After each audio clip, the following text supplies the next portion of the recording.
Okay, if you don't know who John Leguizamo is, well, he's an actor. He's been in a bunch of stuff. Um, you'd recognize him for sure. But he's a racist, seemingly. I mean, he has no problem with overtly telling people to not consider whites and consider non-whites for for Emmys and such. Uh, You know what? That's what the joke of this is. Why don't we just go on merit? If it happens to be there happens to be zero white people nominated because they're not the best, well, okay, cool. That's fine. It's just we should just be going for the best. But this guy likes to worry about skin color and ethnicity more than anything else. Let me read this article. This is Fox News. I don't usually read stuff from Fox News, but because I like to read the contrary end of it. And Fox News typically leans on the conservative side, which now, oddly enough, is more towards the center, which is more where I lie. But still, it's still the MSM, so it's probably a bit of dumpster fire anyway. All right, here we go. Actor John Leguizamo ran a full-page ad in Sunday's edition of the New York Times asking Emmy voters to choose non-white nominees.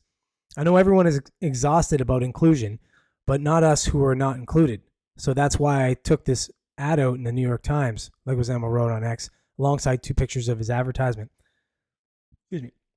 The liberal actor said white people are overrepresented in top positions across tech, banking, medicine, streaming, and Hollywood. America is better when it is inclusive. It is more profitable.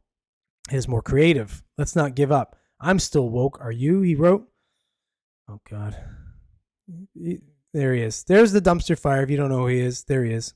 I used to kind of like him, but God, now it's anybody with completely idiotic political views. I can't even look at him. Leguizamo's advertisement came in the form of a giant open letter to the Television Academy. He urged voters to see artists of color represented across all categories. I know you're tired of hearing words like inclusivity and diversity, treading water while you try to understand how to put actions behind these sentiments, he wrote. Leguizamo's letter noted that hundreds of prolific non-white artists deserve to be considered for awards, not because of their ethnicity, but because they have achieved greatness with a foot on their neck for too long. Let this be the start of a new era, he wrote. Let us not continue to whitewash our award shows. Instead, let this year be the catalyst that inspires the next generation of minority and unrepresented artists. A generation who might finally see a reflection of themselves on that stage and think, if they can, maybe I can too. How about we just don't judge people on the color of their skin or their nationality? Why don't we just, I don't know, God, I'm sure I heard that somewhere. Concerns about the award show diversity have been a significant topic in Hollywood for years. Oh yeah, because Hollywood's been awesome. We should listen to Hollywood. The Los Angeles Times reported that from 2015 to 2019, 82% of the nominees across 19 Emmy categories were white. Leguizamo has been our most outspoken liberal voice on social and political issues in Hollywood over the last several years. In a May interview with Salon, the Ice Age and Super Mario Brothers actor said Latino Americans do not understand that former President Trump, here we go, President Trump was really the person who damaged the economy, not President Biden. Here we go. Because he's a Trump hater. It's just these people have Trump derangement syndrome, man. Leave the guy out of it, man.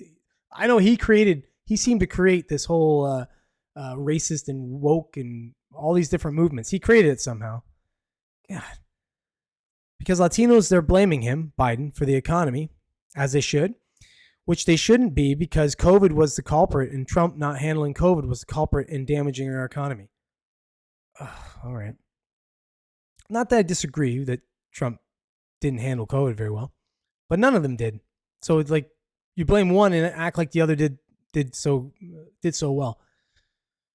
Anyways, Leguizamo, who has been a Trump critic for years, expressed frustration over the former president building support among Latinos earlier this year. While guest hosting Comedy Central's The Daily Show in April, the actor punched a piñata on air in response to the recent polls. It's funny because he knows better than everyone else, right? So he's got to save his Latino brothers and sisters because they're all retarded. They just don't know how to think for themselves. And, they're obviously they got wrong think going on. So they need to think like he does and then they'll be right. Right now they're just wrong. They're just lost, I guess. During a stint as guest host in November, Leguizamo raged against Univision for hosting an interview with Trump that month. Okay, anyways, so he's I don't know what happens to these actors and actresses. It's not like he's washed up. He's doing stuff, but it's like, do they get bored? Does ADD kick in and they need to somehow be relevant? They need to get in this, woke movement and somehow be like, charging purveyors of truth. I don't understand, but he's just an idiot, if you ask me. Anybody who's peddling racist ideas is just an idiot. Just plain and simple.